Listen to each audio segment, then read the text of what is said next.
ಎಲ್ರಿಗೂ ನಮಸ್ಕಾರ. ಇವತ್ತು ಬೀಟ್ರೂಟ್ ಪಲ್ಯ ಮಾಡೋದು ನೋಡೋಣ. ಬೀಟ್ರೂಟ್ ಪಲ್ಯ ಮಾಡಲಿಕ್ಕೆ ನಾನು ಒಂದು ದೊಡ್ಡ ಬೀಟ್ರೂಟ್ ತೊಗೊಂಡಿದ್ದೇನೆ. ಒಂದು ಆರಾಮಾಗಿ 4-5 ಜನರಿಗೆ ಆರಾಮಾಗ್ತದೆ ಒಂದು ಊಟಕ್ಕೆ. ಸೊ ಅದನ್ನು ಹೇಗೆ ಮಾಡೋದು ಅಂದರೆ ಆ್ಯಸ್ ಯೂಶ್ವಲ್ ನಾನು ಹೇಳಿದ್ನಲ್ಲ, ಫಸ್ಟ್ ತರಕಾರಿ ತೊಳ್ಕೊಳ್ಳೋದು. ಹೇಗೆ ತೊಳ್ಕೊಳ್ಳೋದು? ಅದಕ್ಕೊಂದು ಹಿಡಿ ಉಪ್ಪು ಹಾಕಿರ್ತೇನೆ, ಕಲ್ಲುಪ್ಪು ಹಾಕಿ ಕರಗಿಸಿ ಇದನ್ನು ತೊಳ್ಕೊಳ್ಳೋದು. ನಾನು ಇದಲ್ಲದೆ ಏನು ಮಾಡ್ತೇನೆ ಅಂದರೆ, ಈ ನೀರು ಹಾಗೆ ಇರ್ತದೆ, ಇಡೀ ನನ್ನ ಬೆಳಗ್ಗೆ ತಿಂಡಿ ಊಟದೆಲ್ಲ ಅಡುಗೆ ಆಗೋವರೆಗೂ ಇದಿರ್ತದೆ. ಇದರಲ್ಲೇ ಎಲ್ಲ ತರಕಾರಿ ತೊಳ್ಕೊಳ್ಳೋದು, ಕೊತ್ತಂಬರಿ ಸೊಪ್ಪು, ಬೇರೆ ತರಕಾರಿಗಳೆಲ್ಲ ತೊಳ್ಕೊಂಡು ಮಾಡೋದು. ಸೊ ಇದನ್ನು ಈಗ ಮೊದಲು ಇದೆಲ್ಲ ಸಿಪ್ಪೆ ಎಲ್ಲ ತೆಗೆದು ಸಣ್ಣದಾಗಿ ಹೆಚ್ಚಿಗಿಟ್ಕೋಬೇಕು. ಅದು ಬಿಟ್ಟು ಬೇರೆ ಏನೇನು ಸಾಮಾನು ಬೇಕು ನೋಡುವ. ಅದಕ್ಕೆ ನಾನು 1-2 ಈರುಳ್ಳಿ, 4 ಹಸಿಮೆಣಸಿನಕಾಯಿ, ಕರಿಬೇವು, ಒಗ್ಗರಣೆಗೆ 1-2 ಸ್ಪೂನ್ ಎಣ್ಣೆ ಬಿಟ್ಟು, ಸಾಸಿವೆ, ಜೀರಿಗೆ, ಅರಿಶಿಣದ ಹುಡಿ, ಉಪ್ಪು ಮತ್ತು ಸ್ವಲ್ಪ ಸಾಂಬಾರು ಪೌಡರ್. ನೀವು ಮನೇಲಿ ಯಾವ್ದು ಯೂಸ್ ಮಾಡ್ತೀರಲ್ಲ ಅದೇ ಸಾಂಬಾರು ಪೌಡ್ರ್ ಆಗ್ಬೋದು. ನಾವು ನಾರ್ತ್ ಕರ್ನಾಟಕದ ರೀತಿಯಲ್ಲಿ ಮಾಡೋದು ನಾನು. ಸೊ ನಮ್ಮದ್ರಲ್ಲಿ ನಾವೇನು ಹಸಿ ತೆಂಗಿನಕಾಯಿ ತುರಿ ಎಲ್ಲ ಹಾಕಲ್ಲ. ಬೇಕಿದ್ದವ್ರು ಹಾಕೋಬೋದು, ಏನೂ ಡಿಫ್ರೆನ್ಸ್ ಇಲ್ಲ. ಓನ್ಲಿ ತೆಂಗಿನಕಾಯಿ ತುರಿ ಮಾತ್ರ ಆ್ಯಡ್ ಮಾಡಿ. ನಾನು ಸಾಂಬಾರು ಪೌಡ್ರ್ ಯಾವುದು ಯೂಸ್ ಮಾಡ್ತಾ ಇದ್ದೇನೆ ಅಂದರೆ, ನಾನು ಹಾಗೆ ಟ್ರೈ ಮಾಡ್ತಾ ಇರ್ತೇನೆ. ಇದೊಂದು ನನ್ನ ಕೊಲಿಗೊಬ್ರು ಹೇಳಿದರು, ಇದು ಕೇರಳ ಸಾಂಬಾರು, ಇದು ಚೆನ್ನಾಗಿದೆ ಅಂಥೇಳಿ. ಇದರಲ್ಲಿ ಏನು ಸ್ಪೆಷಾಲಿಟಿ ಅಂದರೆ, ಇಂಗ್ರೀಡಿಯೆಂಟ್ಸ್ ಎಲ್ಲ ಅದಕ್ಕೊಂದು ಅಪ್ರಾಪ್ರೇಟ್ ಅದ್ರದ್ದು ಏನು ರೇಷಿಯೋ ಇದೆಲ್ಲ ಹಾಕಿರ್ತಾರೆ. ಅದನ್ನು ನಮ್ಗೆ ಯಾವಾಗ ಬೇಕೋ ಆಗ ಬಿಸಿ ಮಾಡಿಕೊಂಡು, ತವೆಯಲ್ಲಿ ನೀಟಾಗಿ ಬಿಸಿ ಮಾಡಿಕೊಂಡು ಅದನ್ನು ಪುಡಿ ಮಾಡಿ ಇಟ್ಕೊಳ್ಳೋದು. ಇದು ಒಂದು ಸತಿ ಮಾಡ್ಕೊಂಡಾಗ ನನಗೊಂದು 6-7 ಸತಿ ಬರ್ತದೆ. ಸೊ ನಾನು ಹಾಗೆ ಟ್ರೈ ಮಾಡ್ತಾ ಇರ್ತೀನಿ. ಸೊ ನನಗಿದು ಇದು ಮಾಡಿದೆ, ತುಂಬ ಚೆನ್ನಾಗಿ ಅನ್ನಿಸ್ತು. ಇದು ಬ್ರ್ಯಾಂಡ್ ನಿಷ್ಪ್ರಯ ಅಂಥೇಳಿ, ಆಯಿತಾ. ಸೊ ಸೇಮ್ ಇಲ್ಲಿ ಪುಡಿ ಮಾಡಿ ಇಟ್ಟಿದ್ದೀನಿ ನಾನು, ಆಯಿತಾ. ಸೇಮ್ ಇದನ್ನೇ ಯೂಸ್ ಮಾಡ್ತಿರೋದು. ನಿಮ್ಗೆ ಯಾವ್ದು ಬೇಕೋ ಆ ಬ್ರ್ಯಾಂಡ್ ಯೂಸ್ ಮಾಡ್ಕೋಬೋದು. ಯಾವುದು ನೀವು ಮನೆಯಲ್ಲೇ ಮಾಡ್ತಿದ್ರೆ ಮನೆಯಲ್ಲೇ ಮಾಡಿರೋ ಸಾಂಬಾರು ಪೌಡ್ರ್ ಕೂಡ ಯೂಸ್ ಮಾಡ್ಕೋಬೋದು. ಸೊ ಇವಾಗ ಹೇಗೆ ಮಾಡೋದು ನೋಡೋಣ.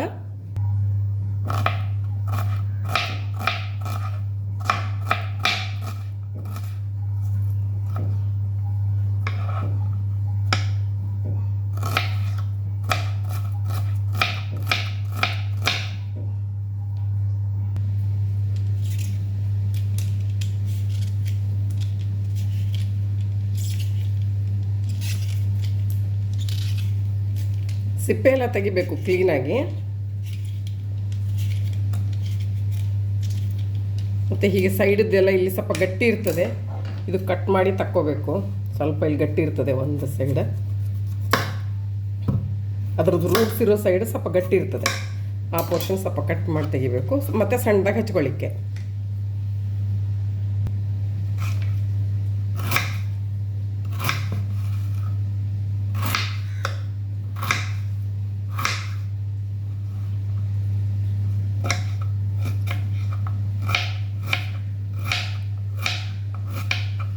ಕಟ್ ಹೇಗೂ ಮಾಡ್ಕೊಳ್ಳಿ, ನಿಮಗೆ ಚಿಕ್ಕ ಚಿಕ್ಕ ಪೀಸ ಬೇಕಿದ್ರೆ ಚಿಕ್ಕ ಮಾಡ್ಕೊಳ್ಳಿ. ನಾನು ಈ ಸೈಜದ್ದು ಮಾಡ್ಕೊತಾ ಇದ್ದೀನಿ.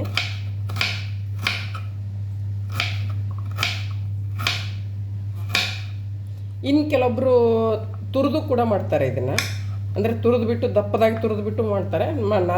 ನನಗೆ ಪಲ್ಯಗೆ ಸ್ವಲ್ಪ ಬಾಯಿ ಸಿಗಬೇಕು, ಸೊ ನನಗೆ ಹೀಗೆ ಇಷ್ಟ.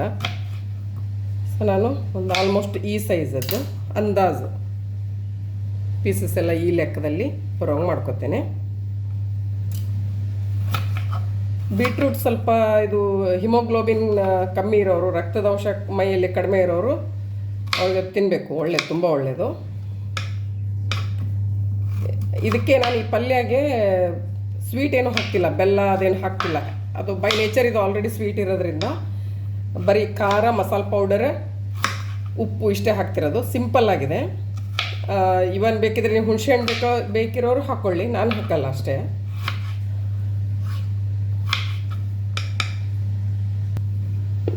ಇವಾಗ ಕಟ್ ಮಾಡಿ ಆಗಿದೆ. ಸೊ ಇದನ್ನೊಂದು ಸಣ್ಣ ಕುಕ್ಕರಿಗೆ ಹಾಕೋತೇನೆ. ಇದು ಹಾಗೆ ಹೊರಗಡೆನೂ ಬೇಯಿಸ್ಬೋದು, ಬಟ್ ಕುಕ್ಕರ್ ನಮಗೆಲ್ಲ ಟೈಮ್ ಎಲ್ಲ ಅಷ್ಟಿಲ್ಲ. ಸೊ ಹಾಗಾಗಿ ನಾನು ಕರೆಕ್ಟಾಗಿ 2 ವಿಸಲ್ ಹೊಡಿಸ್ಕೋತೇನೆ. ಏನು ಗೊತ್ತಾ, ನೀವು ತುಂಬ 3 ವಿಸಲೆಲ್ಲ ಕೂಗಿದಾಗ ಏನಾಗ್ತದೆ, ತುಂಬ ಬೆಂದು ಹೋಗ್ತದೆ. ಅಷ್ಟು ಬೇಡ ನನಗೆ. ಸೊ ನಾನು ಇದಕ್ಕೆ ಟೀ ಕಪ್ಪಿಂದ 1 ಕಪ್ಪು, ಇಷ್ಟು ದೊಡ್ಡ ತೊಗೊಂಡಿದ್ನಲ್ಲ, ಇದಕ್ಕೆ ಟೀ ಕಪ್ಪಿಂದ 1 ಕಪ್ಪು, ಪೂರ್ತಿ ತೊಯ್ಯೋಷ್ಟು ಅಲ್ಲ, ಆಯಿತಾ. ಟೀ ಕಪ್ಪಿಂದ 1 ಕಪ್ ಮೆಜರ್ಮೆಂಟ್ ನೀರು ಹಾಕ್ತೇನೆ ಇದಕ್ಕೆ. ಸೊ ಚಿಕ್ಕದು 2 ವಿಸಲ್. ಬಾಣಲೆ ಕಾಯ್ಲಿಕ್ಕೆ ಇಟ್ಟಿದ್ದೇನೆ.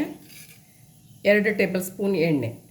ಈಗ ನಾನು ಹೇಳಿದಾಗೆ 2 ಟೇಬಲ್ ಸ್ಪೂನ್ ಅಂದರೆ ನೀವು 2 ಟೇಬಲ್ ಸ್ಪೂನೇ ಹಾಕಬೇಕಂತ ಏನಿಲ್ಲ, ನೀವು ಕಮ್ಮಿ ಬೇಕಿದ್ರೆ ಕಮ್ಮಿ ಮಾಡ್ಕೋಬೋದು ಇನ್ನೂ, ಆಯಿತಾ. ಸೊ ಆದಮೇಲೆ ಸಾಸಿವೆ ಚಿಟಿಪಿಟಿ ಆದಮೇಲೆ ಜೀರಿಗೆ ಆದಮೇಲೆ ಈರುಳ್ಳಿ ಆದಮೇಲೆ ಹಸಿಮೆಣಸಿನ್ಕಾಯಿ, ಕರಿಬೇವು,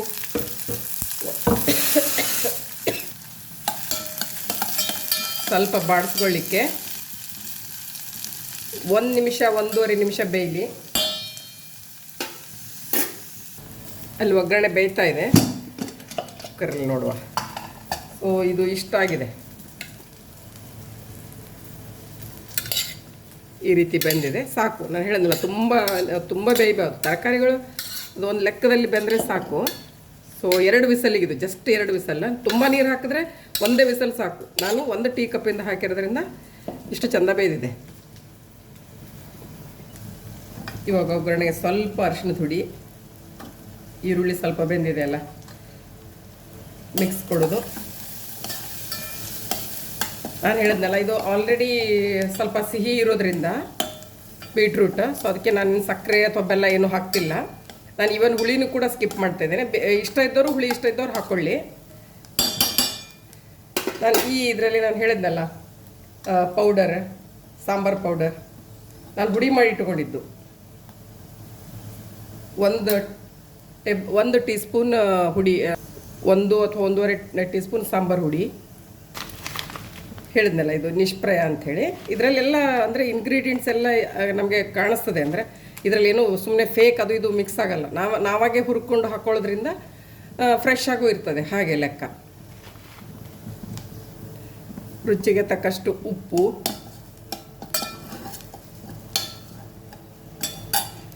ಇವಾಗ ನಾನು ಬೇಯಿಸಿರೋ ಬೀಟ್ರೂಟ್ ಸೇರಿಸ್ಕೊಳ್ಳೋದು. ಬೀಟ್ರೂಟ್ ಸೇರಿಸ್ಕೊಂಡಿದ್ದೀನಿ. ಒಂದು ಪ್ರಾಪರ್ ಮಿಕ್ಸ್ ಕೊಟ್ಟು ಒಂದು ಕುದಿ ಅಂದರೆ ಈಗ ನೋಡಿ, ಆಲ್ರೆಡಿ ಈರುಳ್ಳಿ ಬೆಂದಿದೆ ಸಪ್ರೇಟಾಗಿ, ನಾನು ಒಗ್ಗರಣೆ ಹಾಕಿದಾಗ ಬೆಂದಿದೆ. ಬೀಟ್ರೂಟ್ ಆಲ್ರೆಡಿ ಸಪ್ರೇಟ್ ಕುದಿಸ್ಕೊಂಡಿದ್ದೀವಿ. ಹಾಗಾಗಿ ಎಲ್ಲ ಮಿಕ್ಸ್ ಕೊಟ್ಟು ಒಂದು ಕುದಿ ಬಂದರೆ ಸಾಕು. ಒಂದು ಕುದಿಲಿಕ್ಕೆ ಗೊತ್ತಾಗ್ತದೆ ನಿಮಗೆ. ಕುದಿ ಬಂದ ತಕ್ಷಣ ಆಫ್ ಮಾಡಿ ಇಳಿಸಿದ್ರೆ ಸಾಕು, ಹೆಚ್ಚಿಗೆ ಬೇಯಿಸೋದು ಬೇಡ. ಇದನ್ನು ನೀವು ಚಪಾತಿ, ರೊಟ್ಟಿ, ಅನ್ನ, ಒಳ್ಳೆ ಕಾಂಬಿನೇಷನ್ನು. ಒಳ್ಳೆ ಹೆಲ್ತಿಗೆ ತುಂಬ ಒಳ್ಳೇದು ಇದು ಬೀಟ್ರೂಟ್. ಇವನ್ ಡಯಾಬಿಟಿಸ್ ಇದ್ದವರು ಕೂಡ ತಿನ್ಬೋದು. ಕೆಲವೊಬ್ಬರಿಗೆ ಹೆದರಿಕೆ ಇದೆ, ಡಯಾಬಿಟಿಸ್ ಇದ್ದವರು ತಿನ್ನೋದಾ, ಇದು ಆಲ್ರೆಡಿ ನ್ಯಾಚುರಲ್ ಆಗಿ ಒಳಗಡೆ ಸ್ವೀಟ್ ಇರೋದ್ರೆ. ನ್ಯಾಚುರಲ್ ಸ್ವೀಟ್ ಅಂದರೆ ಆ ಥರ ಅಲ್ಲ, ಅದು ಆ ಸ್ವೀಟ್ ಬೇರೆ, ನಾವು ಹೊರಗಡೆ ಸಕ್ಕರೆ ಬೆಲ್ಲ ತಿನ್ನೋದು ಬೇರೆ. ಸೊ ಬೀಟ್ರೂಟ್ ಆರಾಮಾಗಿ ಏನು ಚಿಂತೆ ಇಲ್ಲದೆ ತಿನ್ಬೋದು, ಆಯಿತಾ. ಟ್ರೈ ಮಾಡಿ ನೋಡಿ. ನಾನು ಇವಾಗ ಚಪಾತಿ ಜೊತೆಗೆ ಟ್ರೈ ಮಾಡ್ತೇನೆ. ನಾನು ಹೇಳಿದ್ನಲ್ಲ, ಚಪಾತಿ, ರೊಟ್ಟಿ, ಅನ್ನದ ಜೊತೆಗೆ ಒಳ್ಳೆ ಕಾಂಬಿನೇಷನ್. ದಯವಿಟ್ಟು ಮಾಡಿ. ಅಂದರೆ ವೀಕ್ಲಿ 1 ಸತಿ ಏನಾದರೂ ಮಾಡಬೇಕು. ಕೆಲವೊಂದು ತರಕಾರಿಗಳೈತಲ್ಲ, ಫಾರ್ ಎಕ್ಸಾಂಪಲ್ ಇದು ಬೀಟ್ರೂಟ್ ಆಯಿತು, ಹಾಗಲಕಾಯಿ ಆಯಿತು, ಇವೆಲ್ಲ ವಾರಕ್ಕೊಂದು ಸತಿನಾದರೂ ಮಾಡಬೇಕು. ಸೊಪ್ಪು ಕೂಡ ಹಾಗೆ, ನೀವು ಪಾಲಕ್ ಸೊಪ್ಪಾಗಿರ್ಬೋದು, ಹರವೆ ಸೊಪ್ಪಾಗಿರ್ಬೋದು, ಎಲ್ಲ ತುಂಬ ಹೆಲ್ತಿಗೆ ಒಳ್ಳೆಯದು. ಸೊ ಮಾಡಿ ನೋಡಿ, ನನಗೆ ಕಮೆಂಟ್ಸ್ ಕಾಂಪ್ಲಿಮೆಂಟ್ಸ್ ಹಾಕಿ. Thank you so much.